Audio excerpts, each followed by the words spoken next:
后来，这个张善政被指控研究计划涉嫌抄袭。另外2位桃园市长的参选人罗香玲甲郑运平，拢要求张善政爱出面讲好清楚。张善政是来反驳讲，研究计划甲论文的写作是完全无同款的性质，讲这个对国家农业电子化的发展有帮助的报告，这是伊家己骄傲的成果，所互对手摕来当作抹黑的工具。伊讲伊感觉真遗憾。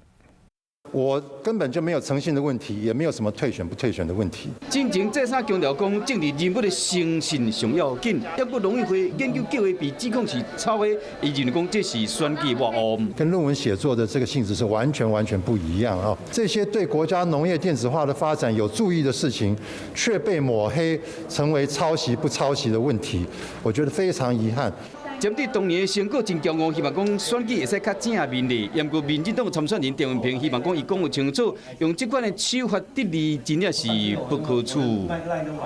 那如果你有毁坏人家的商誉，你有引用到人家的智慧财产，你应该向他们道歉，并且思考如何赔偿。